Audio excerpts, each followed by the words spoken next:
நாம் நம்மளுடைய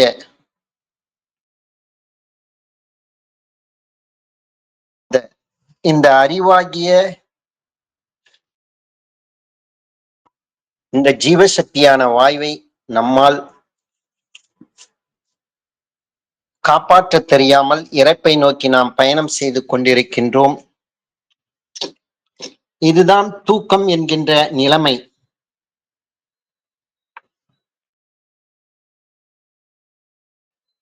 இந்த மாயை கையாள தெரியாமல் நாம் இறப்பை நோக்கி பயணம் செய்து கொண்டிருக்கின்றோமே, இதுதான் தூக்கம் என்கின்ற நிலைமை. இந்த நிலைமையில் நாம் கேட்பது, காண்பது, அறிவது அனைத்துமே சொப்பனம்தான். என்ன ஜீவனை நம்ம காப்பாத்த தெரியல. தூக்கத்தில் நடக்கக்கூடிய இந்த மாயான உலகத்தில் நடைபெறிக் கொண்ட அனைத்து நிகழ்வுகளும் சொப்பனமே.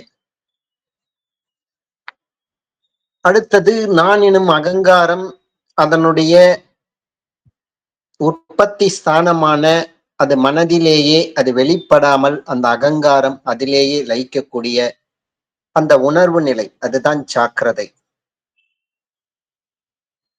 இதுதான் நான் எனும் அகங்காரத்துக்குரிய சொப்பனம் சுழுத்தி ஜாக்கிரதை நிலைமைகளை, இதனுடைய உண்மைத்தன்மையை ஞானபிதா நமக்கு இந்த 7வது அத்தியாயத்தில் புரிய வச்சார். அது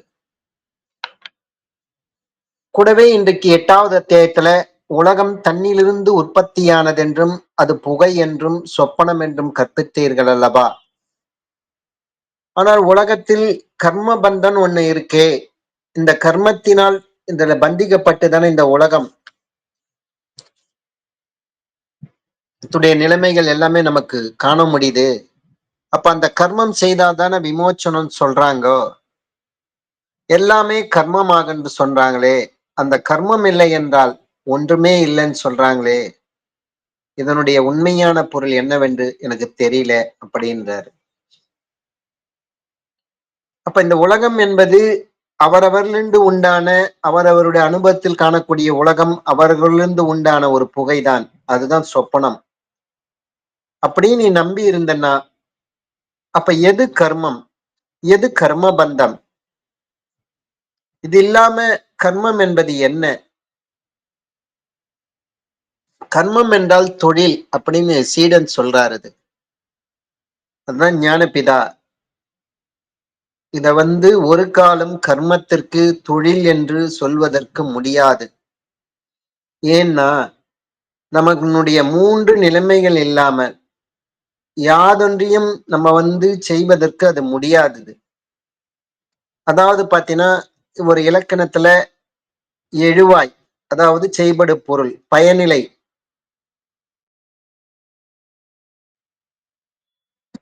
அப்போ ஏதோ ஒரு செயல் செய்யணும்னா செய்வதற்குரிய ஒரு பர்சன் வேணும், செய்கின்றவர் வேண்டும், அப்புறம் செய்யப்படுகின்ற ஒரு பொருள் வேணும், அதற்கான தொழில் வேண்டும். இந்த 3மே இல்லாத எந்த ஒரு செயலையும் செய்ய முடியாது. அதுதானே இயல்பு. இந்த 3 நிலைமைகளும் எப்பயுமே வேணும்ல. அப்பதானே ஏதோ ஒண்ணு. இப்ப கூட நான் இந்த சத்சங்கத்துல பேசுறேன்னா, பேசுறதுக்குரிய பர்சன் நானாக இருக்கிறேன். அப்புறம் எதை பத்தி பேசுறோம்னா, சித்த வேதத்தை பத்தி பேசுறோம்.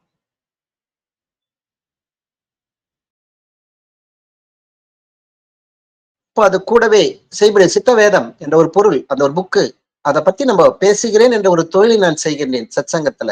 இது அந்த 3ம் இருந்தா தானே அது ஒரு செயல்பட முடியும். அது இதுல 3த்துல எது இல்லைன்னாலும் அது செயல்பட முடியுமா? முடியாது இல்ல. அப்ப இதமான 3 நிலைமைகள் இருந்தா தான் இந்த இந்த உலகம் என்பது இருக்கிறது. இது இல்லைன்னா உலகமும் கிடையாது. இதனால ஒரு தொழில் என்கின்ற இதுல பாத்தீங்கன்னா, தொழில் என்கின்ற ஒரு சொல் உண்டாகுமான்னா அது உண்டாவதில்லை. அப்ப இந்த 3னுடைய பொருள் என்னன்னு பார்த்தீங்கன்னா, கர்த்தா என்பது தொழிலை செய்கின்றவர், கர்மம் என்பது முன் செய்யப்பட்ட தொழில். அது கிரியா என்பது யாதொன்றை அதை செய்கின்றோமோ அந்த செயல். கிரியா என்பது யாதொன்றை செய்கின்றோமோ அதுதான் அது. அப்போ செய்கின்றது என்பதன் பொருள் என்னன்னு பாத்தீங்கன்னா தொழில். அப்போ செய்கை என்னவாகுதுன்னா அது தொழில் ஆகிறது. அப்போ உண்மையில பாத்தீங்கன்னா கிரியைக்கும் தொழில், அந்த செய்யக்கூடிய செயலுக்கும் தொழில் என்ற அர்த்தம் ஆகிறது. அப்ப கர்த்தா, கர்மம், கிரியை, இந்த மூன்று நிலைமைகள். கர்த்தாவென்பது அப்படின்னு பார்த்தீங்கன்னா செய்யவர் செய்கின்ற ஆள் என்றும், கர்மத்துக்கும் கிரியைக்கும் தொழில் என்று இந்த ரெண்டு அர்த்தம் ஒரு பொருளுக்கு வருவதற்கான அது வாய்ப்பு கிடையாதது. ஏன்னா ஞானப்பிதா உதாரணம் சொல்றாரு இது. கண்ணன் கண்ணன் முயலை கொன்றான், இந்த ஒரு வாசகம் இருக்குது. இதுல கண்ணன் என்பது ஒரு கர்த்தா, ஒரு பர்சன். முயல் என்பது ஒரு பொருள். கொன்றான் என்பது அது ஒரு செயல். இந்த மூன்றும் ஒன்றிணைந்து, அப்போ கர்மத்து என்று சொல்றதுக்கு செயல்படுவது தொழில் என்ற அர்த்தம் போய்விடுதல்லவா? அப்ப கர்மம் என்ற அந்த இடத்துல தொழில் என்ற அர்த்தம் போயிடுதல இந்த இடத்துல நம்மளுக்கு. அப்ப கண்ணன் முயலை கொண்டான் என்ற வாசகத்துல இப்ப சொன்ன பொருள் தானே வருமே தவிர இதை தாண்டி வேற எதனா பொருள் இருக்குமானா இருக்காது. அப்போ கர்மம் என்பதற்கு தொழில் பொருள் தொழில் வருமானா வரத்துக்கான வாய்ப்புன்றது கிடையாது. அப்ப கர்மம் என்பது என்னவாகும்? அப்ப அது ஏதோ ஒரு பொருள், அது அதுக்கு ஏதோ ஒரு பெயர் இருக்குது அது. அப்போ இத புரிஞ்சிக்காம இந்த உலகத்தில் கர்மம் என்பது என்னதாகும் என்று உலகத்துக்கு தெரியல. அந்த தொழில் என்று அததான் ஒரு தவறாக கருதி இருக்கிறார்கள். அது உண்மையில அது அந்த விதம் கிடையாதது. அது ஒரு வஸ்து. இல்லை என்றால் தொழில் செய்வதற்கு முடியுமா? அப்போ இந்த உலகத்துல எப்படி பார்த்தாலும் கர்மம் என்பது வஸ்து என்று அப்படித்தானே வருது. அது தொழில் என்பது கிடையாது இல்ல. கர்மம் என்பது அது ஒரு பொருள் தான் வருது, அது தொழில் என்பது கிடையாது எப்படி பார்த்தாலும். அப்ப ஒரு செயலை செய்யணும்னா கர்த்தா, அதை செய்கின்றவர். கர்மம் என்றால் அது ஒரு பொருள், கிரியை என்றால் அது ஒரு செயல். அது இத மூன்றும் அடங்குகின்ற வாசகம் எதுன்னு பாத்தீங்கன்னா வாசகமோ, அப்ப கர்த்தாவும் ஒரு செய்கின்றவரும் கிரிய செயலும் அடங்கிய வாசகமோ, அப்ப கர்மமும் கிரியமும் அடைகின்ற வாசகமோ நாம் பேசுகிறோம். அப்ப அதை பற்றி நம்ம ஆலோசித்து பார்க்கிறோம் அப்படின்னு சொல்லிட்டு ஞானபிதா சொல்றாரு. கர்மம் என்பது அது ஒரு வஸ்து என்றே வெளிப்படும் எப்படி பார்த்தாலும். அப்ப கிருஷ்ணன் புசித்தான் இந்த ஒரு வார்த்தை எடுத்தோம்னா, அப்ப கிருஷ்ணன் என்பது அது ஒரு நபர், புசித்தான் என்பது அது ஒரு செயல். அது இப்ப எது கர்த்தா எது கிரியை இதுல பாத்தீங்கன்னா, கிருஷ்ணன் என்பது கர்த்தா, அது ஒரு நபர். அது கிரியை என்பது அது ஒரு பயனிலை. அது தமிழ் கிராமர்ல பாத்தீங்கன்னா அது ஒரு செயல். அது அப்ப புசித்தான் என்பதை கிரியை, அதாவது பயனிலை என்று சொல்ல அதுக்கான ஒரு காரணம் என்பதுதான் புசித்தல் என்பது அது ஒரு தொழில். அது அந்த தொழிலுக்கு தான் கிரியைன்னு நம்ம சொல்றோம். அது அப்ப இந்த இடத்துல கர்மம் என்பது தொழில் தொழில் என்று அது எப்படி வரும் அந்த இடத்துல?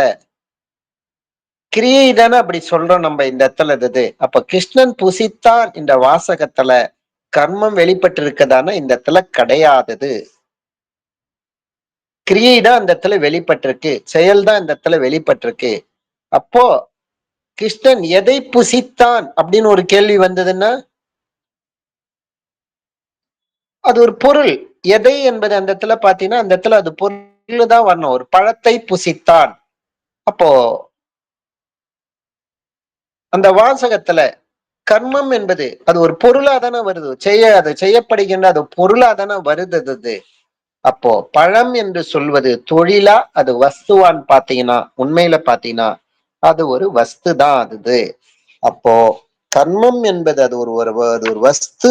இதுல இந்த வாசகத்துல கூட நமக்கு தெளிவாக அது வெளிப்படுகிறது. அப்போ நம்மளுடைய ஒருத்தருடைய வீட்டுல ஒரு மாம்பழத்தை பத்திரப்படுத்த கொடுத்தோம்னா பின்பு ஒரு சமயத்துல அந்த மாம்பழம் தேவைப்பட்டிருந்தால் அப்போ அதற்கு பதிலாக மாம்பழத்தை தின்று விட்டேன் என்று சொல்கிறார். அந்த வாசகத்தில் என்னென்ன இருக்குதுன்னு பாத்தீங்கன்னா கர்மம் அதாவது செயல்படு பொருளும், கிரியையும் அதாவது பயனிலை மாத்திரமே உண்டது. அப்போ மாம்பழத்தை தின்று விட்டேன் அதாவது கர்மம் என்பது செயல்படு பொருள். இந்த இடத்துல மாம்பழம் ஆகிறது செயல்படு பொருள். அது கிரியை என்பது தின்று விட்டேன் அப்படின்ற ஒரு வார்த்தையாவது. அப்போ கர்மம் அதாவது செயல்படு பொருள் எது, கிரியை எது, பயனிலை எதுன்னு பார்த்தீங்கன்னா மாம்பழம் என்பது ஒரு கர்மம் ஆகிறது. இந்த இடத்துல அது ஒரு பொருள் ஆகிறது. அதாவது செயல்படு பொருளும் தின்று விட்டேன் என்பது அது ஒரு செயல் ஆகிறது. அப்ப அதுல பயனிலை அப்படின்னு எதுன்னு பாத்தீங்கன்னா இந்த வாசகத்தில் கர்மம் என்ற வஸ்து தான் வெளிப்படுகிறது. இதனால அது எந்த விதத்துல உலகத்தில் நடக்கிற சங்கதிகளை பார்த்தாலும் கர்மம் என்பது அது ஒரு வஸ்து, அது ஒரு பொருளாகத்தான் அது வெளிப்படுது. தொழில் என்ற அர்த்தம் கர்மத்துக்கு இல்லைன்னு தான் வருது. நம்ம தான் அதை தவறாக புரிந்து கொண்டு அது ஒரு தொழில், அது ஒரு தொழில் நம்ம நினைச்சிட்டு இருக்கோம். ஆனா உண்மையில கர்மம் என்பதற்கு அது ஒரு பொருளா தான் வருது. அதே சமயம் கர்மம் இல்லை என்றால் ஒன்றும் இல்லை என்றும், எல்லாமே கர்மமாகனு சொல்றதுக்கான அடிப்படை காரணம் அது கொண்டு கர்மம் அதாவது செயல்படு பொருள் வஸ்துவாகும் என்று வெளிப்படுகிறது. அப்போ அந்த வஸ்து இல்லைன்னா எதுவுமே இல்லை. கர்மம் இல்லை என்றால் ஒன்றும் இல்லை. நமக்குள்ள அந்த கர்மமாகி அந்த ஜீவசக்தியான வாயு இல்லைன்னா நமக்குள்ள ஒண்ணுமே கிடையாது. கேட்கிறதோ, காண்பறதோ, அறியறதோ எதுவுமே நமக்குள்ள கிடையாதது. அப்ப அதுதான் நம்ம எல்லாமே தெரிஞ்சு கொள்ளத்துக்கு அடிப்படை காரணமாக இருக்கிறது. அதுதான் கர்மமாக இருக்கிறது. எதுன்னு பாத்தீங்கன்னா நமக்குள்ள இருக்கக்கூடிய அந்த ஜீவசக்தியா வாயு தான். அதை கொண்டுதான் அந்த கர்மம் செயல்படு பொருள் அது ஒரு வஸ்துன்னு நமக்குள்ள அது வெளிப்படுது. அப்ப அந்த வஸ்து இல்லைன்னா ஒன்றும் இல்லை என்றும், எல்லாமே அந்த கர்மமாகவும் வருகிறது. அதனால்தான் அந்த வஸ்துவைத்தான் நாம் அறிய வேண்டும். அந்த வஸ்து எதுவென்று சொல்ல முடியுமான்னு பார்த்தோன்னா சொல்ல முடியும். அது என்னவாகும் என்றால் எவை எவை நம்ம காண்கின்றோமோ அவை அனைத்துமே வஸ்துவாகும். அதை கொண்டு இது காணப்படுகின்ற எல்லாமே வஸ்துவாகும் அப்படின்னு சிஷியன் சொல்றாரு. அப்போ இந்த காணப்படுவை அனைத்துக்கும் ஓரொரு வஸ்து வெவ்வேறு வஸ்துன்னு நீ சொல்லிட்டு இருக்கியே, நீ இல்லைன்னா உனக்கு இந்த வஸ்துவை காண்பதற்கு முடியுமா? நம்ம உலகத்துல பார்க்கிறது, கேட்கிறது, அறியறது, காணப்படுகின்ற பலவித உயிரினங்கள், ஜீவனங்கள், பொருட்கள், இந்த மாதிரிலாம் இதெல்லாம் எது இல்லைன்னா நம்ம எதுவுமே பார்க்க முடியாது. நமக்குள்ள அந்த ஜீவன் ஒண்ணு இருந்தா தானே அதை பார்க்க முடியும்.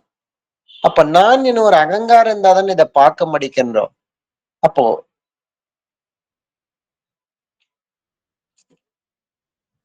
அப்ப நம்ம தூங்குகிற சமயத்துல இவெல்லாம் பார்க்க முடியுமான்னா முடியறது கிடையாது. என்ன காரணம்னு பாத்தீங்கன்னா நம்ம அந்த இடத்துல நான் என்ன அகங்காரம் நீர் என்ன அந்த இடத்துல இல்ல. அதுல எப்போ நான் இருந்தன் என்றும் என்னிடந்து உண்டான சக்தி என்னிடமே அடங்கி இருந்தது. அந்த டைம்ல நம்ம தூங்குகின்ற சமயத்துல என்னன்னு பாத்தீங்கன்னா நம்மளுடைய ஜீவசக்தியான வாயு அது உள்ளுக்குள்ளேயே அடங்குனதால அது மனம் வெளிப்படாத இருந்தது. அதால நம்மளால பார்க்க முடியுதில்ல.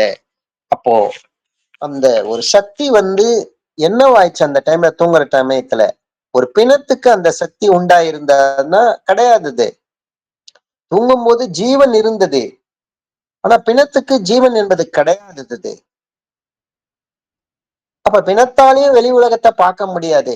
நம்ம ஜீவன் உள்ளுக்குள்ள இருந்து நம்ம தூங்கும் போதும் நம்ம வெளி உலகத்துல எதையுமே நம்மளால பார்க்க முடியாதது. கேட்கவோ காண்கவோ அறிய முடியாது ஆழ்நிலை தூக்கத்துல. இதுல என்ன தூங்கும் போது ஜீவன் உள்ளுக்குள்ளேயே அது உற்பத்தியான இடத்துல லயிச்சு இருந்தது. ஆனா ஒரு செத்த பிணத்துக்கு ஜீவனே இல்லை. அது சுத்தமா வெளியில போயிடுச்சு. அப்போ முழுவதுமாக அந்த ஜீவன் உள்ள இருந்தாலும் வெளியில நடக்கிற எதையுமே நம்மளால பார்க்கவோ கேட்கவோ அறியவோ முடியாது. அதே சமயம் ஜீவன் அந்த முழுவதுமாக வெளிப்பட்டு விட்டாலோ ஒரு செத்த பிணத்துக்கு எதையுமே காப்பதற்கோ கேட்பதற்கோ அறிவதற்கோ எதுவுமே முடியாதது. முழுவதுமாக வெளியில போயிடுச்சுனாலும் பார்க்க முடியாதது, உள்ள இருந்தாலும் முழுவதுமாக பார்க்க முடியாதது. அது உள்ள வெளியில இந்த நிலைமையில இருக்கும் போது மட்டும்தான் நம்ம வெளி உலகத்தை நம்மளால அறிந்து கொள்ள முடியும். அந்த சமயத்துல அந்த பிணத்தின் அந்த சக்தி அந்த ஜீவசக்தியா இருந்தது நம்ம உள்ளுக்குள்ள அடங்கி இருக்க சொல்லோ பிணத்துக்கு ஜீவன் இல்லாது இருந்ததால அந்த சக்தி அதுக்கு உண்டாவதில்லை. அந்த சக்தி எதுன்னு பாத்தீங்கன்னா அது நமக்குள் இருக்கக்கூடிய அந்த ஜீவ சக்தியான அந்த வாயு தான் அந்த ஜீவ சக்தி வெளியில வாயுவாக சலிக்காம இருந்ததுன்னா எந்த விதமான யாதொரு நிலைமையும் இருக்குமா உலகத்துல நம்ம காணப்படுவது அனைத்தையும் ஒவ்வொரு வஸ்துன்னு நம்ம பேர் சொல்லிட்டு இருக்கோமே, ஆனா இந்த ஜீவன் ஒண்ணு இல்ல, இந்த ஜீவசக்தியான வாயுன்னு ஒண்ணு இல்லைன்னா இதெல்லாம் காண்பதற்கு முடியுமா, கேட்கறதுக்கு முடியுமா? இந்த மாதிரி இத்தனை வகையான பொருட்கள் இருக்குதுன்னு நம்மளால சொல்ல முடியுமா? அதால முடியறது இல்லைல்ல. அப்போ அந்த ஜீவனுடைய சக்தியாகும் காணப்படுகின்ற எல்லா நிலைமைகளும், அப்போ நமக்குள் இப்போ வெளியில இந்த புற உலகத்துல காணப்படுகின்ற அனைத்து நிலைமைகளுக்குமே அது ஜீவனுடைய சக்தியால தான் அதால எல்லாமே அறிய முடிகிறது. அப்போ அந்த எல்லாத்தையும் அந்த காணுவதற்கு, கேட்பதற்கு, அறிவதற்கு காரணமாக இருக்கிறது எதுன்னு பாத்தீங்கன்னா அந்த ஜீவனுடைய சக்தியா இருக்கின்ற வாயு தான். அந்த வாயு தான் அது ஒரு வஸ்து, அது ஒரு பொருள். அது அந்த வாயு இருக்கின்ற அந்த வாயுவா இருக்கின்ற அந்த வஸ்து இல்லைன்னா யாதொன்றுமே நமக்குள்ள அது கிடையவே கிடையாதது. அந்த வாயுவில் தான் இந்த பந்திக்கப்பட்டதாகும் இந்த உலகம். அந்த வாயு தான் கர்மம். இதனால் தான் பொதுவாக கர்ம பந்தமாகம் அப்படின்னு சொல்லிட்டு உலகு என்று இதுக்கு சொல்லத்துக்கான காரணம். அப்போ உலகம்னு ஒரு நிலைமை நமக்குள்ள அது உண்டாவதுன்னா அந்த ஜீவசக்தியான வாயு நமக்குள்ள இருந்து அது வெளியில வியாபித்து அது வெளியில போய் அது பந்தப்பட்டிருக்கிறதாலதான் நம்மளுக்கு நம்ம கேட்பது, காண்பது, அறிவது ஆகிய இந்த உலகம் என்கின்ற ஒரு நிலைமை அது நமக்குள்ள அது உருவாகுது. நைட்டு தூங்க சொல்ல நமக்கு அதுல இருந்து பந்தத்துல இருந்து விடுதலை ஆயிருக்கிறது மனது அந்த குறிப்பிட்ட டைம் வரைக்கும் அது.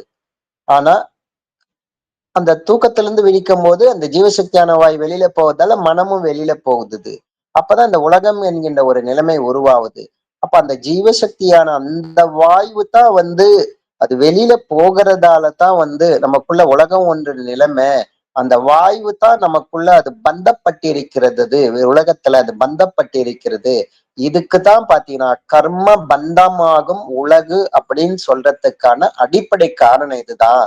அப்போ அந்த கர்மம் செய்தால்தான் மோட்சம், அதாவது விமோச்சனம். அதாவது விமோச்சனம் என்றால் அது விடுதலை கிடைப்பதாகும்.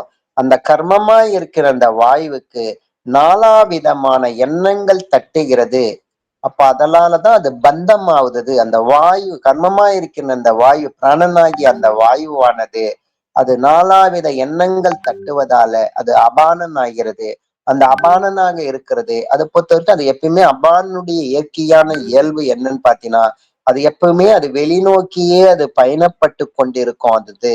அப்ப அது வெளிநோக்கியே அந்த வாயு நமக்குள்ள இருந்து மூக்கினுடைய துவாரத்தின வெளியில எப்பெல்லாம் போயிட்டு இருக்கோ அப்பெல்லாம் நம்ம மனமானது இயங்குகிறது. எண்ணங்களாக அது மீண்டும் மீண்டும் அது உற்பத்தியாகி கொண்டே இருக்கிறது. அப்ப அந்த வாயு தான் அதுல உண்மையில பாத்தீங்கன்னா அது பந்தப்பட்டிருக்கிறது. அப்ப அதுலதான் அந்த கர்ம பந்தமாக உலகுன்னு அது சொல்றதுக்கு காரணம். அந்த கர்மம் செய்தால்தான் மோட்சம், அதாவது விமோச்சனம். அது விடுதலை, அதுல இருந்து நம்ம விடுவிக்கணும். அப்பதான் அதுக்கு விமோச்சனம் கிடைக்கும் அந்த வாயுக்கு. அந்த கர்மமா இருக்கிற அந்த வாயுவுக்கு நானாவிதமான எண்ணங்கள் தட்டுகிறதால அது பந்தமாகிறது. அதனால கர்மமா இருக்கிற அந்த வாய்வு இப்ப சொன்ன அந்த எண்ணங்களை விட்டுட்டு தன்னில் தானே லைட்டா மட்டும்தான் அதுக்கு மோட்சம் ஆகிறது. எதனால் தான் கர்மம் செய்தால் மட்டுமே மோட்சம் கிடைக்கும் என்று சொல்றதுக்கு காரணம்.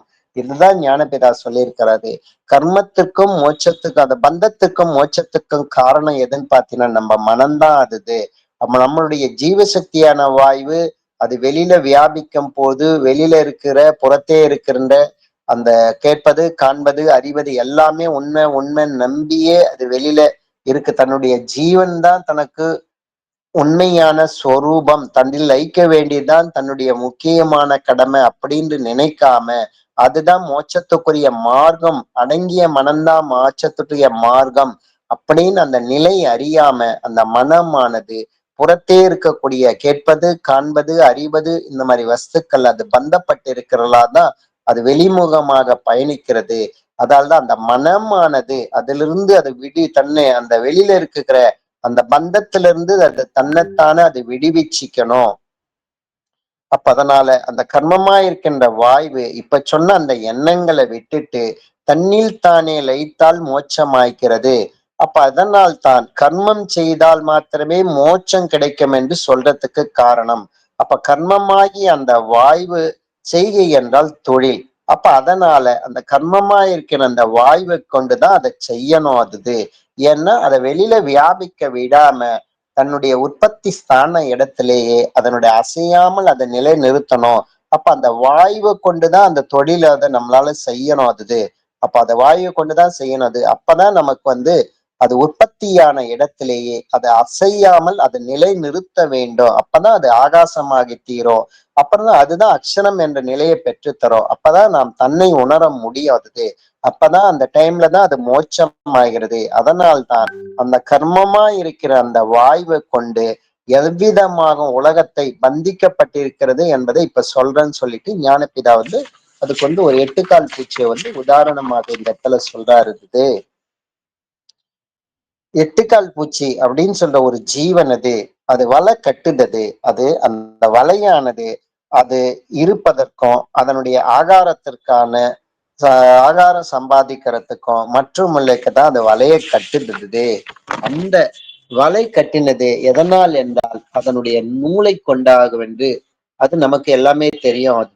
அந்த நூல் எங்கிருந்து கிடைக்கிறதுன்னு பொதுவா பாத்தீங்கன்னா அந்த சுக்கிலம் தான். அந்த எட்டைக்கால் பூச்சிக்கு இருக்கக்கூடிய அந்த சுக்கிலம் தான் அந்த இடத்துல அது நூலாக அது மாறுது. அது உள்ளிருந்துதான் அந்த சுக்கிலம் என்பது வருகிறது. அதனுடைய உள்ளிருக்கின்ற ஒரு சக்தி அதுதான். அந்த சக்தி தான் ஒரு பசை. அந்த சக்தியா இருக்கிற அந்த பசையை கொண்டுதான் அது நூலாக்கி அந்த நூலை கொண்டுதான் இப்ப சொன்ன மாதிரி இருக்கின்ற அந்த வலையா இருக்கின்ற இந்த உலகத்தை அது சிருஷ்டிக்கிறது. எட்டுக்கால் பூச்சி தன்னுடைய உலகத்தை அது வலை மூலமாக அது சிருஷ்டிக்கிறது. அதில் உள்ள ஒரு பாகத்துல அது ஜீவிக்கிறது. அந்த வலையில ஒரு பகுதியில அது ஜீவிக்கிறது. அதில் ஏதேனும் ஜீவிகள் அதுல அகப்பட்டுக்குச்சுன்னா அவற்றை பிடித்து தின்னுகிறது. ஆனால மேற்சொன்ன இந்த பிரகாரம் அந்த நூலை கொண்டு கட்டப்பட்ட இந்த உலகத்தை அது தானாகவே அவிழ்க்குது. தன்னுள்ளேயே கொண்டு திருப்பியும் சொஸ்தானத்துல போய் சேர்க்கிறது. திரும்பவும் அந்த பிரகாரமே அந்த நூலை அது வெளியில இட்டு உலகத்தை சிருஷ்டிக்கிறது. அப்ப இந்த விதம் கட்டுவதும் அவிழ்ப்பதும் செய்து கடைசியில அதனுடைய பசையானது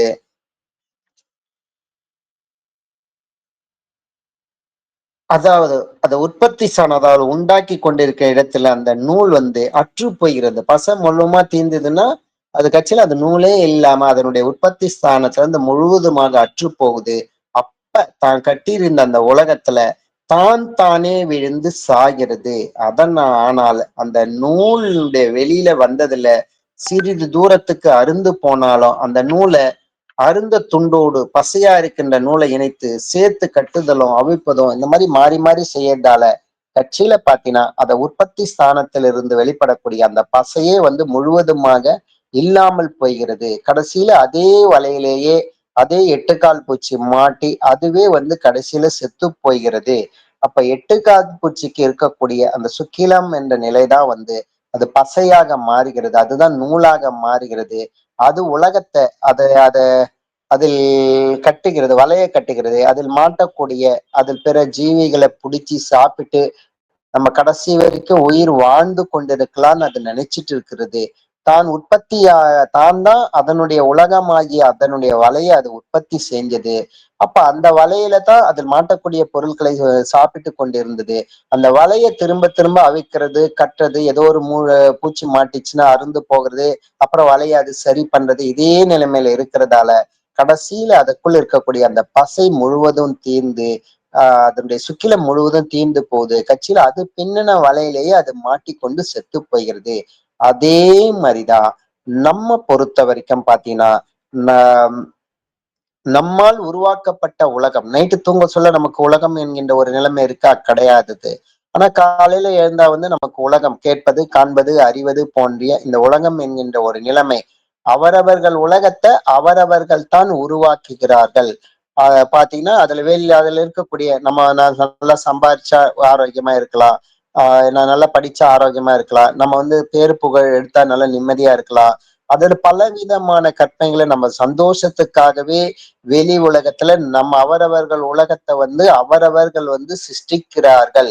கடைசியில என்ன ஆகுதுன்னு பாத்தீங்கன்னா அந்த நமக்குள் இருக்கக்கூடிய அந்த சுக்கிலமானது முழுவதுமாக அது வெளியில வாயு ரூபமாக அது வெளியில வியாபிச்சு கடைசியில அதனுடைய சுக்கிலமே இல்லாத நிலைமைக்கு நம்ம ஆளாக்கப்படுறோம். கடைசியில என்னன்னா, நாம் உருவாக்கிய இந்த உலகத்திலே அவரவர்கள் உருவாக்கிய அவரவருடைய குடும்பம், அவருடைய தொழிலோ இல்லைன்னா அவருடைய கல்வியோ அதிலேயே முழுவதுமாக செலவிட்டு செலவிட்டு தன்னுடைய ஜீவசக்தியான வாய்வ கடைசியில அந்த உலகத்திலே அவர்கள் உருவாக்கிய உலகத்திலேயே அவர்கள் பந்தப்பட்டு இறந்து விடுகிறார்கள். இதுதான் ஞானபிதா எட்டு கால் பூச்சிக்கு உதாரணமாக இந்த இடத்துல நமக்கு எப்படி அது பின்னிய வலையிலேயே அது மாட்டி கடைசியில அதன் ஜீவன் அருந்து போகிறதோ, செத்து போகிறதோ, அதே மாதிரிதான் ஒவ்வொரு தனி மனிதனும் அவரவர்கள் உருவாக்கிய அந்த உலகத்திலேயே அதிலேயே அவர்கள் பந்தப்படுகிறார்கள். அது பந்தப்பட்டு கடைசியில அந்த உலகத்திலேயே அவர் செத்து போகின்ற நிலைமைக்கு அவர்கள் தள்ளப்படுகிறார்கள்.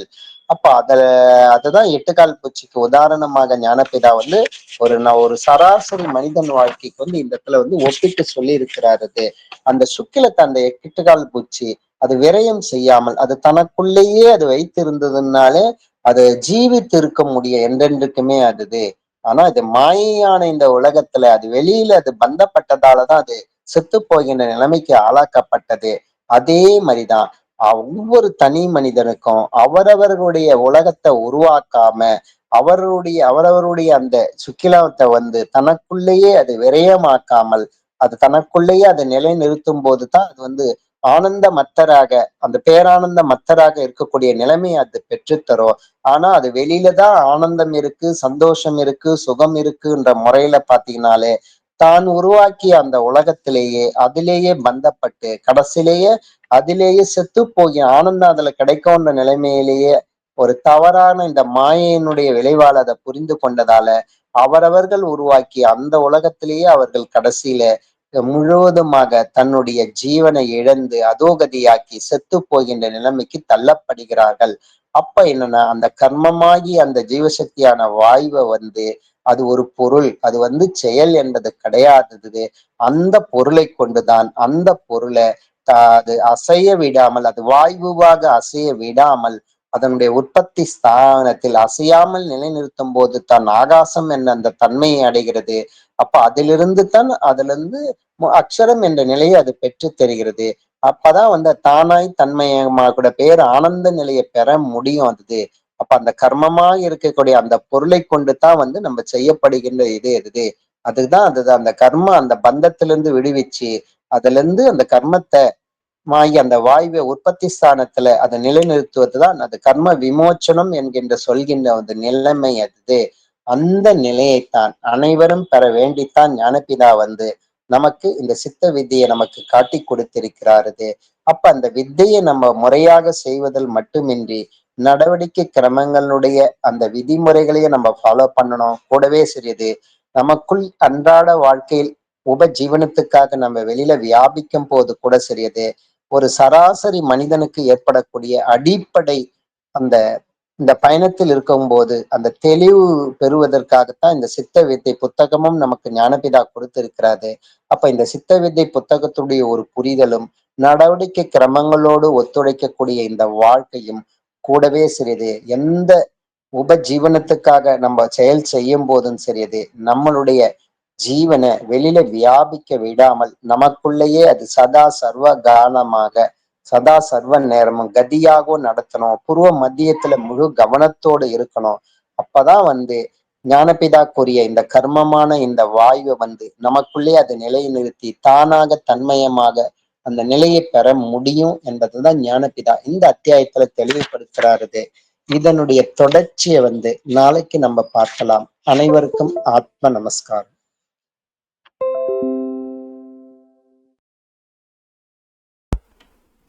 உடம்புடைய சகலவிதமான பாகங்களிலும் பரவி எப்பொழுதும் விட்டு பிரியாமல் ஸ்நேகம், மோகம் முதலிய கெட்ட வழக்கங்களை உண்டாக்கி கொண்டிருக்கின்ற ராகத்து வேசாதிகளான விருப்பு வெறுப்பு எனும் பெரும் வியாதிகள் யார் ஒருவரால் வேறற அறுக்கப்படுகிறதோ அந்த அசாதாரண வைத்தியருக்கே நமஸ்காரம்.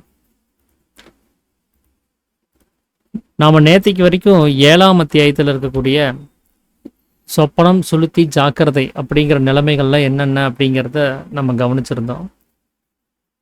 அதுல இந்த உலகம் அப்படிங்கிறது இந்த மனமாக இருக்கக்கூடிய வஸ்துவினால விசாரிக்கப்பட்டது, அதாவது எண்ணப்பட்டது. அது என்ன கற்பனை பண்ணுச்சோ அதுதான் இங்க உலகமாக நமக்கு பிரதிபலிச்சு காமிக்குது அப்படிங்கிறத சொல்லியிருந்தாங்க. அதனால அது ஒரு புகை மாதிரி, அது நமக்குள்ளார இருந்து உற்பத்தியாகி அது வெளியில வருது, திரும்ப நமக்குள்ளாரே அது ஐக்கியமாகவும் செய்யுது. இப்ப முழிச்சிட்டு இருக்கும்போது நம்மளிருந்து வெளியில வருது. இப்ப தூக்கம்ங்கிற நிலைமைக்கு போயிட்டோம் அப்படின்னு சொன்னா அது தன்னிலுக்குள்ளாரையே அது ஐக்கியமாகக்கூடிய ஒரு நிலைமையில இருக்குது அப்படிங்கிறத சொல்லியிருந்தார். ஸோ இன்னைக்கு நம்ம பார்க்க இருக்கிறது 8ஆம் அத்தியாயத்துல இங்க சீடனுக்கு வரக்கூடிய ஒரு டவுட் என்ன அப்படின்னா, இந்த உலகம்ங்கிறது ஒரு புகை மாதிரி, ஒரு சொப்பனம் மாதிரின்னு சொன்னீங்களே, ஆனா இந்த உலகம்ங்கிறது கர்மத்தினால பந்தப்பட்டிருக்குதுன்னு சொல்றாங்களே, கர்மம் செய்தால் மட்டுமே நமக்கு மோட்சம் கிடைக்கும்னு சொல்றாங்களே, எல்லாமே கர்மமயமாக இருக்குதுன்னு சொல்றாங்களே, கர்மம் இல்லைன்னா ஒண்ணுமே இல்லைன்னு சொல்றாங்களே, அப்போ இது வெறும் சொப்பனம் தான் அப்படின்னு சொன்னா இங்க கர்மத்தை பத்தி எதுக்காக பேசணும்? கர்மம் தான் எல்லாத்துக்கும் அடிப்படையாக இருக்குதுங்கிறத பத்தி எதுக்காக சொல்லணும்? ஸோ அதை பத்தின ஒரு விளக்கம் என்னங்கிறது தான் இங்க கேட்கக்கூடிய ஒரு விஷயமா இருக்குது. அதுக்கு சாமி சொல்லக்கூடிய பதில் என்னன்னா, அப்படி உலகம்ங்கிறது நமக்குள்ளார இருந்து வெளியில வந்து நமக்குள்ளாரையே ஐக்கியமாகுது அப்படின்னுங்கிறத நாம நம்பி இருக்கிறதா இருந்தா நாம இங்க செயலை பத்தி இங்க குறிப்பிடுறதுக்கு ஒண்ணுமே கிடையாது. ஏன்னா இந்த கர்மம் அப்படிங்கிறதே நாம தப்பான ஒரு அபிப்பிராயங்கள்ல புரிஞ்சு வச்சிருக்கிறோம். கர்மம் அப்படின்னா இந்த உலகத்தை பொறுத்த வரைக்கும் அது ஒரு செயல் அப்படின்னு சொல்லி நம்பிட்டு இருக்கிறாங்க. கர்மம் அப்படிங்கிறது ஒரு செயல், ஒரு தொழில் அப்படின்னு சொல்லி.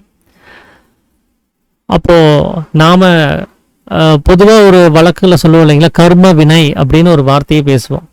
கர்மத்தினால ஏற்பட்ட வினை அப்படின்னு.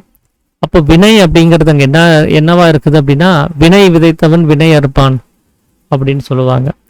அப்போ ஒரு வினை அப்படிங்கிறதும் அங்க செயல்பாடா இருக்குது, கர்மம் அப்படிங்கிறதும் செயல்பாடா வருவதற்கு வாய்ப்பு இருக்குதா? இரண்டு ஒரே விஷயத்துல குறிக்கக்கூடிய வாக்கியங்களாக வர்றதுக்கு வாய்ப்பு இல்லை. இரண்டு விஷயமும் தொழிலாக சொல்றதுக்கு வாய்ப்பு இல்லை. கர்ம வினை அப்படின்னா வினை அப்படிங்கிறது செயலாக இருக்கிறதா இருந்தால் கர்மம்ங்கிறது அப்ப செயலா இருக்க முடியாது. தன் வினை தன்னை சுடும் அப்படின்னு சொல்லுவாங்க. அப்ப வினை அப்படிங்கிறது அது செயலை குறிக்கக்கூடிய ஒரு விஷயமா இருக்குது. அப்படிங்கிறப்போ அப்ப கர்ம வினை அப்படிங்கிற வார்த்தையில அப்ப கர்மம்ங்கிறது நிச்சயமாக வினையை போன்று செயலை குறிக்கக்கூடிய ஒரு விஷயமா இருக்க வாய்ப்பு இல்லை. அது மட்டும் இல்லாம கர்மம்ங்கிறது அது தொழில் அல்ல அப்படிங்கிறதுக்கு சாமி சொல்லக்கூடிய ஒரு உதாரணம் என்ன அப்படின்னா, இந்த தமிழ் இலக்கணங்கள் எல்லாம் பார்த்தீங்கன்னா நாம செய்யக்கூடிய செயல்களை 3 வகையா பிரித்து வச்சிருப்பாங்க. ஒரு செயல் செய்யணும் அப்படின்னு சொன்னா அதுக்கு 3 விஷயங்கள் வேணும். ஒன்று அந்த தொழில் செய்யறவன் வேணும், இன்னொன்று செய்யறதுக்கு ஒரு பொருள் வேணும், இன்னொன்று செயல் அப்படிங்கிறது ஒன்று வேணும். அதைய எழுவாய் செய்யப்படும் பொருள் பயனில்லை அப்படின்னு சொல்லுவாங்க. கர்த்தா கர்மம் கிரியை அப்படின்னு சொல்லுவாங்க. இந்த 3 விஷயங்கள் இல்லாமல் நாம் ஒரு சென்டென்ஸை வந்து ஃபில் பண்ணவே முடியாது. எந்த சென்டென்ஸ் எடுத்துக்கிட்டாலும் அதில் இந்த 3 விஷயங்கள் கண்டிப்பாக இருக்கும். செயல் செய்யறதுக்கு ஒருத்தன் வேணும், அவன் எதை வச்சு அந்த செயல் செய்யறாங்கிறது ஒன்று வேணும், அவன் என்ன செய்தான் அப்படிங்கிறதும் வேணும். இப்போ கண்ணன் முயலை கொன்றான் அப்படின்னு ஒரு வாசகம் இருக்குது அப்படின்னா அதுல கண்ணன் அப்படிங்கிறது அந்த செயலை செய்கிறவனாக இருக்கிறான். கொள்ளுதல் அப்படிங்கிறது ஒரு செயலை குறிக்கக்கூடியதா இருக்குது. அப்போ இதுல முயல் அப்படிங்கிறது என்னவா இருக்குன்னா செய்யப்படும் பொருளாக இருக்குது, அந்த செயலை செய்வதற்கு தேவையான பொருளா இருக்குது. அப்போ இதுல அந்த கர்த்தா கர்மம் கிரியை, அதுல கிரியை அப்படிங்கிறது கொள்ளுதல் அப்படின்னு எடுத்துக்கிட்டா கண்ணன் அப்படிங்கிறது வந்து கர்த்தாவாக இருக்கிறார். அப்ப மிச்சம் இருக்கிறது என்ன? அந்த முயல் அப்படிங்கிறது தான் அங்க கர்மமாக இருக்குது. இப்ப முயல் அப்படிங்கிறது என்னது? அது ஒரு பொருள், அது ஒரு வஸ்து. அந்த வஸ்துவை வச்சுதான் அங்க தொழில் நடக்குது. யார் செய்யறாங்க அப்படின்னா கண்ணன்கிற ஒருத்தர் செய்யறார். அப்ப இதை கவனிச்சு பார்க்கும்போது கர்மம் அப்படிங்கிறதுக்கான மீனிங் வந்து ஒரு பொருளை குறிக்கக்கூடிய ஒரு விஷயமா தான் இருக்குது. இந்த ஒரு வாக்கியத்துல மட்டும் கிடையாது. இப்போ கிருஷ்ணர் புசித்தான் அப்படின்னு மாத்திரம் ஒரு வாக்கியம் இருக்குது. அதுல எதை புசித்தான் அப்படிங்கிறது அதுல வெளிப்படுத்தல. ஆனா அதுக்கு ஒரு கேள்வி கேட்டோம்னா அது உடனே வெளிப்படும். எதையை சாப்பிட்டான் அப்படின்னா அதுக்கு ஏதாவது ஒரு பொருள் சொல்லுவாங்க, ஏதாவது ஒரு வஸ்துவை சொல்லுவாங்க. அப்போ இதுல கிருஷ்ணன் அப்படிங்கிறது கர்த்தாவாகவும் செய்யக்கூடிய செயலானது கிரியையாகவும் இருக்குது. அப்ப எதைய வச்சு அந்த செயலை செஞ்சா அப்ப அந்த கர்மம்ங்கிறது அங்க என்ன மறைஞ்சிருக்குது அப்படின்னா அது ஒரு பொருளாக தான் இருக்குது. அப்போ இது எப்படி பார்த்தாலுமே அந்த பொருள் அப்படிங்கிற ஒரு விஷயத்துக்கு தான் இந்த கர்மம் அப்படிங்கிற ஒரு நிலைமையும் வர்றதை நம்மளால கவனிக்க முடியும் இந்த கிராமரை வச்சு கவனிச்சு பார்த்தாலே. அப்போ நாம இதை செயலாக அங்க கருதி இருக்கிறதே ஒரு தவறான ஒரு விஷயமா தான் இருக்குது. அப்போ உலகத்துல இருக்கக்கூடிய அத்தனை செயல்களையும் நம்ம அடிப்படையா வச்சு பார்த்தோம் அப்படின்னு சொன்னா தொழில் அப்படிங்கிற அர்த்தம் கர்மம் அப்படிங்கிற பொருளுக்கு வர்றது கிடையாது. அது கிரியை அப்படின்னு சொல்லக்கூடிய ஒரு பொருளுக்கு தான் வர்றதா இருக்குது. அப்ப கர்மம்ங்கிறது ஒரு பொருளாகத்தான் ஒரு வஸ்துவாகத்தான் அங்க கவனிக்க முடியுது இந்த சென்டென்ஸ்கள் எல்லாம் கவனிச்சு பார்க்கும்போது. அப்போ அந்த பொருள் என்ன அப்படிங்கிறத தெரிஞ்சுக்கிட்டாதான் கர்மத்தினால் மாத்திரமே பந்தப்பட்டிருக்கிறது அப்படிங்கிறதுக்கான மீனிங் என்னன்னு தெரியும். நாம கர்மம் அப்படின்னா அது செயல்னு நினைச்சதுனால இந்த உலகத்தில் இருக்கக்கூடிய அத்தனைக்கு அடிப்படை செயல்கள் தான். செயல்பட்டால்தான் உலகம் இயங்குது. நாம ஒரு செயல் செஞ்சாதான் நமக்கு மோட்சம் கிடைக்குது. அப்போ என்ன வகையான செயல் செய்யணும்? நல்ல செயல்களை செய்தால் நமக்கு மோட்சம் கிடைக்குது. அந்த நல்ல செயல்கள் தான் புண்ணியம் அப்படின்னு சொல்லி நாம ஏதோ ஒரு கற்பனையை செஞ்சு வச்சு நம்மளுடைய இந்த சிற்றறிவுக்கு எட்டின வகையில இதுக்கான அர்த்தங்களை தெரிஞ்சு வச்சிருக்கிறோம். அப்போ ஒரு நல்ல செயல் செய்யும்போது புண்ணியமாக மாற்றம் அடையுது. அந்த புண்ணியமான செயலானது நமக்கு மோட்சத்தை கொடுக்குதுங்கிற அபிப்பிராயம் வர்றதுக்கும் இதுதான் காரணமா இருக்குது. சாமி ஏற்கனவே 3ஆம் அத்தியாயம் பத்தி பேசும்போதே பாவம் புண்ணியத்தை பத்தி பேசும்போது இந்த பாவம் புண்ணியமானது செயலை அடிப்படையாக கொண்டு வருவதல்ல அப்படிங்கிறத அவர் சொல்லியிருந்தார். அதுக்கு முன்னாடி 2ஆம் அத்தியாயத்துல வச்சு பார்க்கும் போதே ராஜா உத்கிருஷ்ட சரீரிகளாகும் அப்படின்னு சொல்லும் போது அதுதான் உயர்ந்த பதவி அடையக்கூடிய சரீரிகள். அப்படின்னா ஒரு ராஜாவானவர் செயலை கொண்டு வரக்கூடியது தான், பிறப்புனால கிடையாது. ஆனா அவர் எந்த வகையான செயல் செய்யணும் அப்படின்னா வெளியில இருக்கக்கூடிய உலகத்துல இருக்கக்கூடிய செயல்கள் கிடையாது. அவர் தன்னுடைய சக்தியை தனக்குள்ளார நிலை பெற செய்யற அந்த வேலையை செய்தால் மட்டுமே அவர் உத்கிருஷ்ட சரீரிகளாக உயர்த்தப்படுகிறார். அப்போ வெளியில இருக்கக்கூடிய வேலைக்கு அங்கேயும் ஒரு சம்பந்தமும் இல்லாமல் போகுது. அப்ப நாம பார்க்கக்கூடிய அத்தனை விஷயங்கள்லுமே இந்த செயலானது எந்த வகையிலையும் மோட்சத்துக்கான காரணங்களாக இருக்கிறது கிடையாது. இப்போ ஒரு செயல் செய்யணும் அப்படின்னு சொன்னா நமக்கு அந்த சக்தியானது இருக்கணும், அது வெளிப்படணும். மனமாக இருக்கக்கூடிய சக்தி வெளிப்படாமல் எந்த ஒரு செயலும் செய்ய முடியாது. அதனால தான் முதல் அத்தியாயத்திலே சாமி களங்கம் இல்லாத தன்மையை பத்தி பேசும்போது ஈஸ்வரனுடைய அந்த நிஷ்கலத்துவம்ங்கிற நிலைமையில அவருக்கு சிருஷ்டி ஸ்திதி சம்ஹாரம் அப்படிங்கிற தொழில்களே கிடையாது அப்படின்னு சொல்றாரு. அவர் எப்போ கலங்கப்பட்டு வர்றாரோ அப்பதான் அவர் இந்த தொழில்களை செய்யறதாவும் அங்க நம்ம பார்க்க முடியுது. அப்போ தூங்குகிற சமயத்துல யாதொரு கலக்கமும் இல்லாமல் எந்த ஒரு சலனமும் இல்லாமல் இருக்கிற சமயத்துல எந்த ஒரு தொழிலுமே நம்மளால செய்ய முடியறது கிடையாது. அப்போ இந்த சக்தி எப்போ நமக்குள்ளார இருந்து வெளியில வந்துச்சோ அப்பதான் நமக்கு அந்த தொழில்களானது செய்ய முடியுது. அப்படி வெளிப்படக்கூடிய அந்த சக்தி எது அப்படின்னா அது ஜீவசக்தியான வாயு அப்படிங்கிறது. ஜீவனுடைய சக்தியாக இருக்கக்கூடியது, அது மனமாக இருக்கக்கூடியது. அப்படி ஜீவனுடைய சக்தியா இருக்கக்கூடிய வாயு தான் அந்த பொருள் அப்படிங்கிறது. அதுதான் கர்மமாக இருக்கக்கூடிய ஒரு பொருள், அதுதான் எல்லாத்துக்கும் அடிப்படையாக இருக்கக்கூடிய ஒரு பொருள். அந்த வாயு இல்லை அப்படின்னு சொன்னா நம்மளால எதுவுமே செய்ய முடியாது. அந்த தூக்க சமயத்துல அந்த வாயு நமக்குள்ளாரே அடங்கி இருந்ததுனால உள்ளுக்குள்ளாரையே மேலும் கீழும் நடந்துகிட்டு பிரம்மரந்திரத்தை தொட்டுக்கிட்டே இருந்ததுனால நம்மளால எந்த செயலும் செய்ய முடியாம போகுது. தூக்கம் விழிச்சு அதே சக்தி அந்த கர்மமா இருக்கக்கூடிய ஜீவசக்தியான வாயு வெளியில வர்றதுனால நமக்கு இந்த வெளியில இருக்கக்கூடிய விஷயங்களை பார்க்கறதுக்கோ கேட்கறதுக்கோ அறிவதற்கோ இந்த செயல்கள்லாம் செய்யறதுக்கு நமக்கு ஒரு வாய்ப்பு கிடைக்குது. அப்போ இந்த கர்மமா இருக்கக்கூடிய வாயு வெளிப்படும் போது நமக்கு இந்த வெளியில் இருக்கக்கூடிய தொழில்களானது உண்டாகுது. அந்த தொழில் இல்லாமல் போய் அந்த வாயுவானது தன்னிலே அடங்கி இருக்கும் போது மட்டுமே நமக்கு மோட்சம் அப்படிங்கிறது உண்டாகுது. ஏன் அப்படின்னா இந்த கர்மமா இருக்கக்கூடிய வாயு வெளியில வந்துச்சு அப்படின்னு சொன்னா அது இதுன்னு சொல்லி ஏகப்பட்ட விஷயங்கள்ல பந்தப்பட ஆரம்பிச்சிருது. ஆசா பாசங்களுக்குள்ளார போய் சிக்கிக்குது. இதை நாம செய்யணும் அப்படிங்கிற நிர்பந்தத்தை அது ஏற்படுத்திக்குது. அந்த மாதிரி இந்த உலகம்ங்கிற அவஸ்தையை உண்டு பண்றதே அந்த கர்மமா இருக்கக்கூடிய வாயு தான். இப்ப இதுக்கு முன்னாடி அவர் 4 பாயிண்ட் இதுல கேள்வியா கேட்டிருந்தார். கர்ம பந்தம் அப்படிங்கிறது இந்த உலகம் அப்படிங்கிறதே சொல்றாங்களே, கர்மமாக இருக்கக்கூடிய பந்தமாக இருக்குதுன்னு. அப்ப கர்ம பந்தமாகும் உலகு அப்படின்னு சொல்றதுக்கு என்ன அர்த்தம் அப்படின்னா இந்த கர்மம் அப்படிங்கிறது இப்பதான் சாமி ஒரு விளக்கம் கொடுத்தாரு. ஜீவசக்தியான வாயு தான், அதுதான் எல்லாவற்றுக்கும் அடிப்படையாக இருக்குது அப்படின்னு. அந்த ஜீவசக்தியான வாயுவானது வெளியில நானாவித விஷயங்களிலும் பந்தப்பட்டு இருக்கும்போது தான் இந்த உலகத்தினுடைய உற்பவத்தை கவனிக்க முடியுது. அதனால இந்த உலகம் அப்படின்னு சொன்னாலே ஜீவசக்தியான வாயு வெளிமுகமாக வந்து இந்த உலகத்தை உண்டு பண்றது தான் சாத்தியமாகுது. அதனால தான் இந்த உலகத்தை வந்து கர்ம பந்தம் அப்படின்னு சொல்றாங்க. நாம எதை வேணாலும் திறந்துடலாம். சாப்பாடு ஆகார வகைகளை வேண்டான்னு சொல்லிடலாம், தண்ணீர் குடிக்கிறத நிறுத்திடலாம், உலக பந்தங்களை நிறுத்திடலாம், குடும்பத்தை நிறுத்திடலாம், தொழில்களை நிறுத்திடலாம், இந்த மாதிரியான எல்லா பந்தங்களையும் நிறுத்திடலாம். ஆனா இந்த சுவாசம்ங்கிற பந்தத்தை நம்மளால நிறுத்த முடியுமா? அதுதான் நம்முடைய முதல் பந்தமாக இருக்குது. கர்ப்ப பாத்திரத்திலிருந்து நம்ம உலகத்தை கவனிக்க வரும்போது நாம ஏற்படுத்திக்கிட்ட முதல் பந்தம், ஆதியாக இருக்கக்கூடிய பந்தம், அதுதான் அடிப்படையாக இருக்கக்கூடிய பந்தம். அது சுவாசம், உள் வெளி சுவாசமாக இருக்கக்கூடிய பந்தம். இதை நாம நிறுத்தணும் அப்படின்னு சொன்னா நாம செத்து போயிடுவோம். அது தன்னிலே அடங்கிறதுக்கான ஒரு தகுதி நிலைமை அதுக்கு வரணும். அப்போ நாமளாக அதை கொண்டு வரல, அதுவாகத்தான் வெளியில வந்திருக்குது. எப்போ அந்த உணர்வு நிலையை புரிஞ்சுக்கிட்டு அதுவாக நிறுத்துதோ அப்போ வரைக்கும் நாம வெயிட் பண்ணணும். அது வரைக்கும் நம்ம காத்திருக்க வேண்டிய அவசியம் இருக்குது. தொடர் முயற்சி, அதுக்கு புரிய வைக்கிறதுக்கான அந்த ஜாக்கிரதை உணர்வை கொடுக்கறதுக்கான முயற்சி நம்ம மேற்கொண்டுட்டே இருக்கணும். நாமளாக அதை நிறுத்தணும் அப்படின்னு சொன்னா பிரச்சனை நமக்கு தான். அப்போ கர்ம பந்தமாகும் உலகு அப்படிங்கிறதுக்கான அர்த்தம், ஜீவசக்தியான வாயு தன்னிலிருந்து வெளிப்புறமாக வந்து இந்த உலகத்தை உண்டு பண்றதுனால தான் அதுக்கு அப்படி ஒரு பேர் சொல்றாங்க. அதனால தான் இது கர்மத்தினால பந்திக்கப்பட்டிருக்கிறது அப்படின்னு சொல்றதுக்கும் அதுதான் காரணம். இந்த கர்மம் இல்லை அப்படின்னா உலகமும் கிடையாது. தூங்குகிற சமயத்தில் இந்த கர்மமாக இருக்கக்கூடிய வாயு தன்னிலே அடங்கி இருக்கிறதுனால உலகம்ங்கிறது அங்க இல்லாமல் போகுது.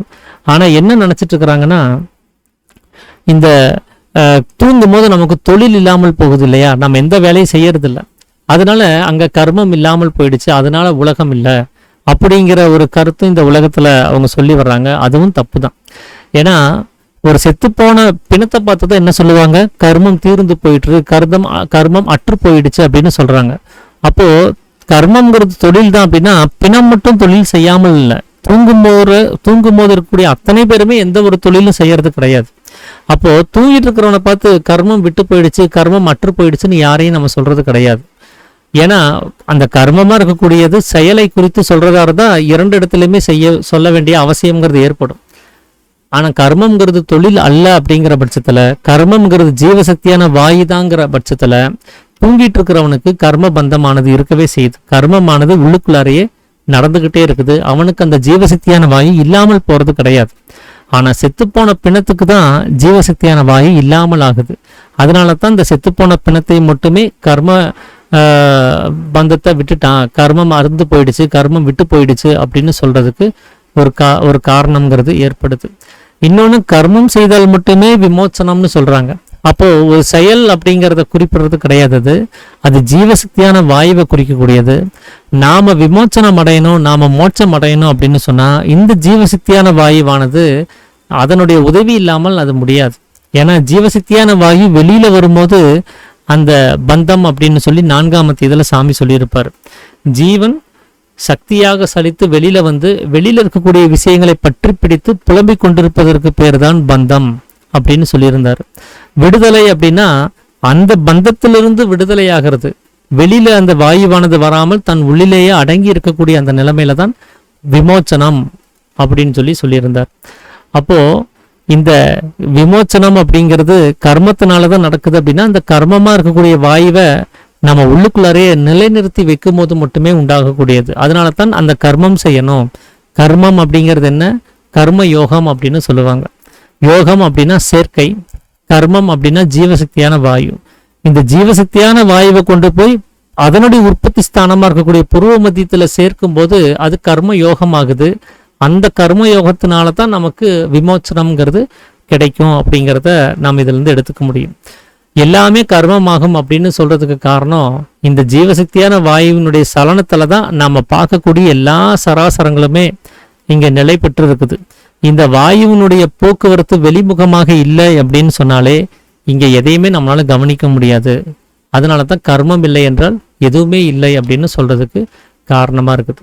அப்போ இந்த கர்மமானது எந்த வகையில இந்த உலகத்தை பந்தப்பட்டு வச்சிருக்குது அப்படிங்கிறத சாமி ஒரு உதாரணம் மூலமா சொல்றாரு.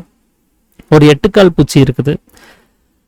அது தன்னுடைய பிறப்பிடமா இருக்கக்கூடிய பூர்வ மத்தியத்திலிருந்து ஒரு பசையை எடுத்து அந்த சுக்கிலமாக இருக்கக்கூடிய பசையை எடுத்து அது கூடு கட்டுது, அந்த வலையை பின்னுது. அந்த வலையில விழக்கூடிய பூச்சிகளை அதனுடைய உணவுகளாக அதை நினைச்சிட்டு இருக்கக்கூடிய எறும்புகளையோ பூச்சிகளையோ அது சாப்பிட்டு உயிர் வாழுது. தன்னுடைய உபஜீவனத்துக்காக வேண்டி அது ஒரு வலையை பின்னி வச்சிருக்குது. அதுல விழக்கூடிய அந்த பூச்சிகள் தப்பிக்கிறதுக்கு முயற்சி பண்ணும்போது அந்த வலை அறுக்கப்படுறதும் உண்டு. அப்படி அருந்து போன வலையை அது மீண்டும் தன்னுடைய உற்பத்தி ஸ்தானத்தில் இருக்கக்கூடிய பசையை வச்சு அது சரி செய்யவும் செய்யுது. இந்த இடத்துல சரியா பூச்சி சிக்க மாட்டேங்குது அப்படின்னு சொன்னா வேறொரு இடத்துல திரும்பவும் போய் அந்த பசையை செலவு பண்ணி உள்ள இருக்கக்கூடிய அந்த பசையாக இருக்கக்கூடிய சுக்கிலத்தை வச்சு இன்னொரு வலையை பின்னி அங்கேயும் அது வாழ்றதுக்கு முயற்சி பண்ணுது. ஸோ இந்த எட்டுக்கால் பூச்சி இதை செய்யறதுக்கான நோக்கம் என்ன அப்படின்னா, நாம சாப்பிடணும், சாப்பிடலன்னா நம்ம செத்து போயிடுவோம். அப்போ நமக்கு ஆகாரம் வேணும். அந்த ஆகாரம் இருந்தால்தான் நம்ம உயிர் வாழ முடியும். அதுக்கு நமக்கு ஒரு வலை வேணும். அந்த வலையில சிக்கக்கூடிய உயிர்களை நம்ம பிடிச்சி சாப்பிடணும், இல்லைன்னா செத்து போயிடுவோம் அப்படிங்கிற எண்ணம் அந்த பூச்சிக்கு இருக்குது. அப்படி அது திரும்ப திரும்ப தன்னுடைய வாழ்நாளில் வலை கிழிக்கப்படுறதும் வலைய மறுபடியும் அது சரி பண்றதுமாக இந்த உள்ள இருக்கக்கூடிய அந்த பசையாக இருக்கக்கூடிய சுக்கிலத்தை செலவு பண்ணிக்கிட்டே இருக்குது. எதுக்காக செலவு பண்ணுதுன்னா உபஜீவனத்துக்காக. அது செலவு பண்ணுறது சரியானு கேட்டா அது அவசியம்தான். அது இல்லைன்னா நம்ம செத்து போயிடுவோம். அந்த செலவு கண்டிப்பா வேணும் அப்படின்னு சொல்லி தான் அதை அந்த வேலையை செய்யுது. ஆனா இதுல என்ன பிரச்சனை ஆகுது அப்படின்னா, அது அந்த உற்பத்தி ஸ்தானத்தில் இருக்கக்கூடிய அந்த சத்தை கொஞ்சம் கொஞ்சமா எடுத்து செலவு பண்ணி வலைய பின்னுச்சு இல்லைங்களா? அப்ப அந்த உற்பத்தி ஸ்தானத்தில் அந்த சத்து குறைவுபட்டுக்கிட்டே வருது. அது முழுவதும் தீர்ந்து போகும்போது அந்த உற்பத்தி ஸ்தானத்துல அந்த நூல் வர்ற அந்த இடத்துல அங்க முழுவதுமாக தீர்ந்து போகிற சமயத்துல தான் உண்டாக்குன வலையில விழுந்து அது செத்து போகவும் செய்யுது. அப்போ எட்டுக்கால் பூச்சி அந்த வலையை பின்னுனதனுடைய நோக்கம் என்ன? சாகக்கூடாது அப்படிங்கிறதுக்காக தான் அது வலையை பின்னுச்சு. அப்ப அது செத்து போனதுக்கு காரணம் என்ன? உற்பத்தி ஸ்தானத்துல பசை தீர்ந்து போனதுனால செத்து போச்சு.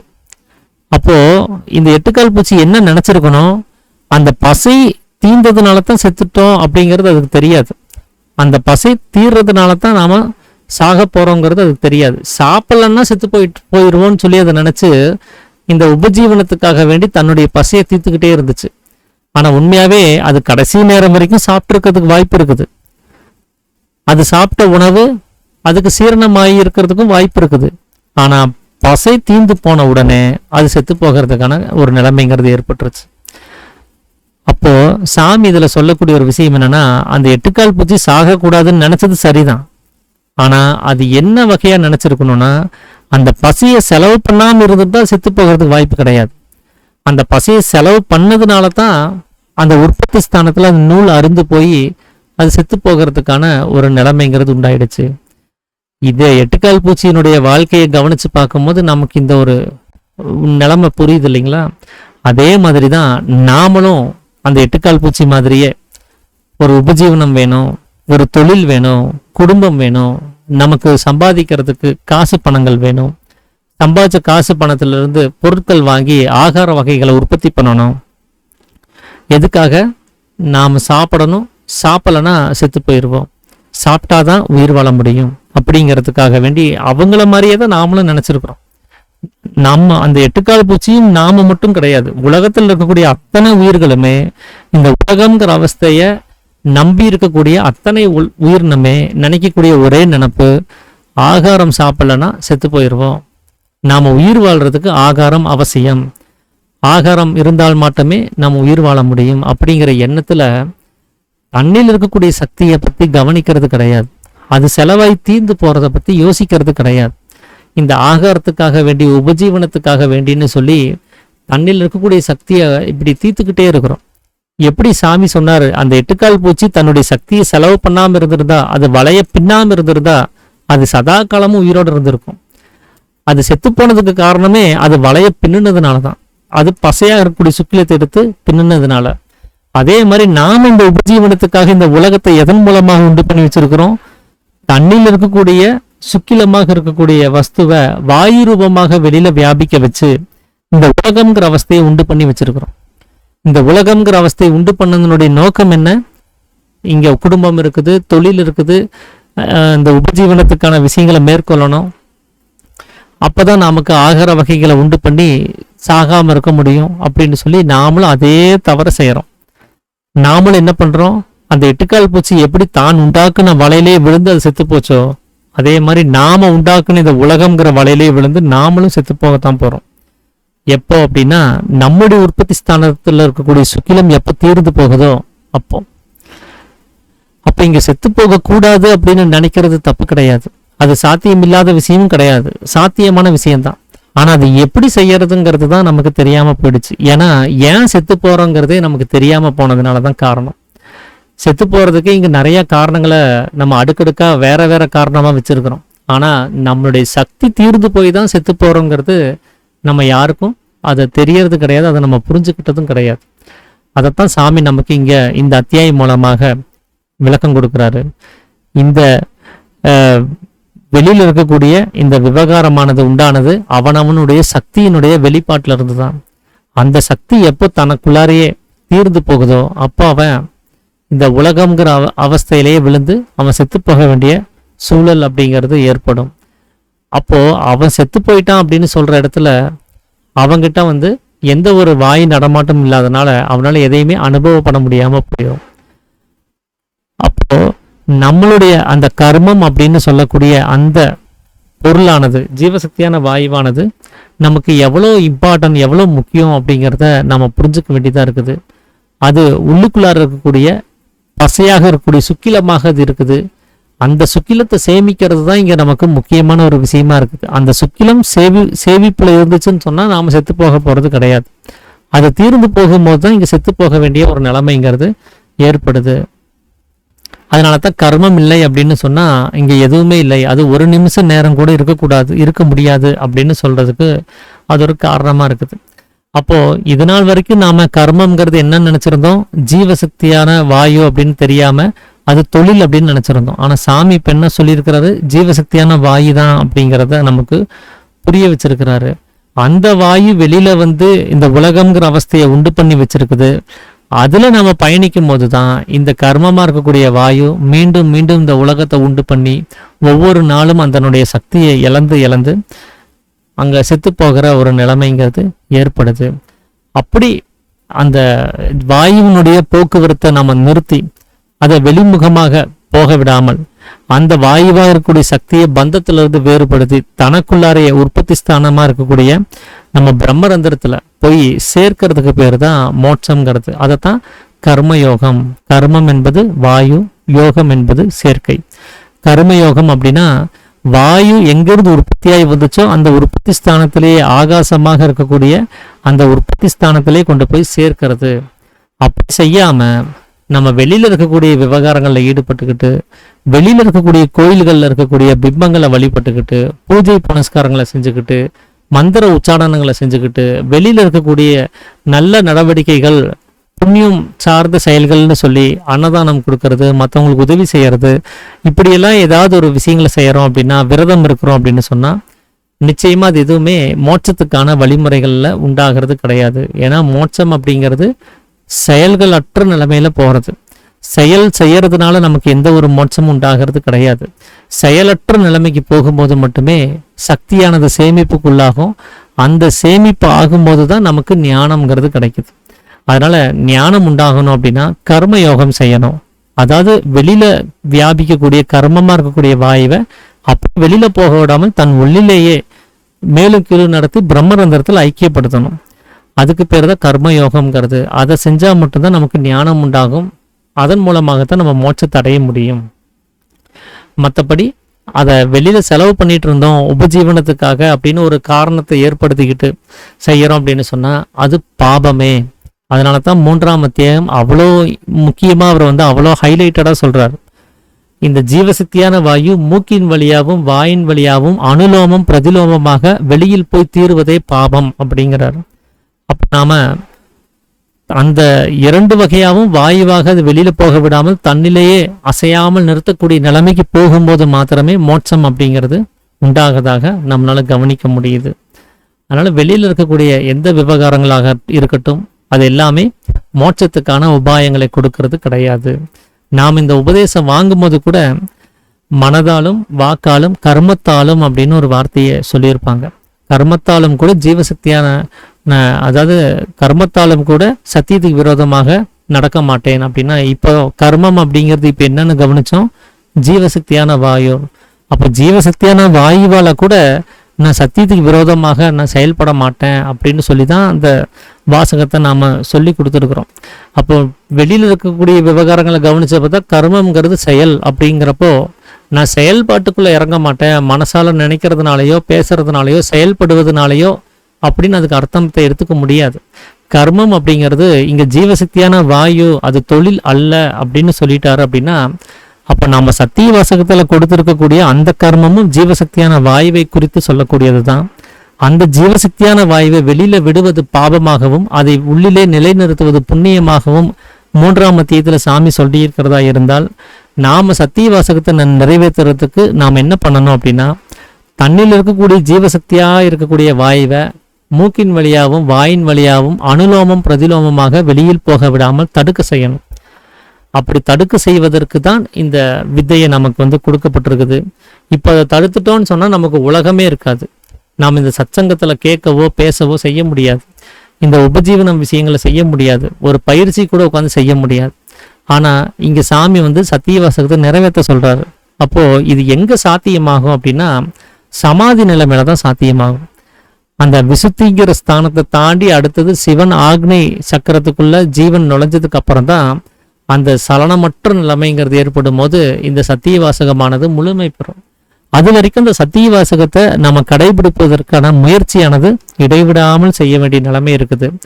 அதனால அங்கே போய் நாம் சத்திய வாசகத்தை நிறைவேற்றுவதற்கு நம்ம இங்கிருந்தே முயற்சி செய்ய வேண்டிய அவசியம்ங்கிறது இருக்குது. அதனால தன்னில் இருக்கக்கூடிய சக்தியை ரொம்ப கவனமாக பார்த்து செலவு பண்ண வேண்டிய அவசியம் இருக்குது. பிற்காலத்தில் அந்த செலவையும் நாம் தடுக்க வேண்டிய ஒரு அவசியம்ங்கிறது நமக்கு இருக்கவே செய்யுது. அதனால் முதல்ல அவசியம், அனாவசியம், அத்தியாவசியம் அப்படின்னு இருக்கும். இந்த அனாவசியமாக செலவு பண்ணக்கூடிய ஜீவசக்தியான வாயுவை முதல்ல தடுக்கிறதுக்கு நம்ம முயற்சி பண்ணணும் அப்படின்னு சொன்னால், பிற்காலத்தில் அத்தியாவசியத்தையும் அவசியத்தையும் கூட நம்மளால் ஈஸியாக அதை தடுக்கிறதுக்கான முயற்சிங்கிறது கூடிய சீக்கிரத்தில் கைவரப்பெறும். அதனால் இந்த அனாவசியமாக எதுக்கெல்லாம் இந்த ஜீவனை விரயம் பண்ணுறோம், அனாவசியமாக எதுக்கெல்லாம் இதை செலவு பண்ணுறோம், நம்மளுடைய எனர்ஜி எங்கெல்லாம் அனாவசியமாக லாஸ் பண்ணுறோமோ அந்த அனாவசியத்தை முதல்ல லிஸ்ட் பண்ணி அதில் ஜீவசக்தியான வாயு வெளியில் போக விடாமல் தடுக்கிற வேலையை ஃபஸ்ட்டு பண்ணிவிட்டு அப்புறம் அவசியத்தையும் தடுத்து நிறுத்திட்டு அப்புறம் தான் அத்தியாவசியத்தையும் தடுக்கிற ஒரு நிலைமைங்கிறது நமக்கு ஏற்படும். ஸோ அதுக்கான ஒரு முயற்சியை நாம் தொடர்ந்து செய்யணும் அப்படிங்கிறதையும் சொல்லிட்டு எனக்கு புரிஞ்ச அளவில் இந்த அத்தியாயம் 8 அந்த விவரங்களை உங்களோட பகிர்ந்துக்கணும்னு சொல்லி நினச்சேன். அனைவருக்கும் ஆத்த நமஸ்காரம். வேறு யாராவது ஏதாவது விஷயங்களை கேட்குறதா இருந்தால் கேட்கலாம், இல்லை ஏதாவது பகிர்ந்துக்கிறதா இருந்தால் பகிர்ந்துக்கலாங்க. அனைவருக்கும் ஆத்த நமஸ்காரம்.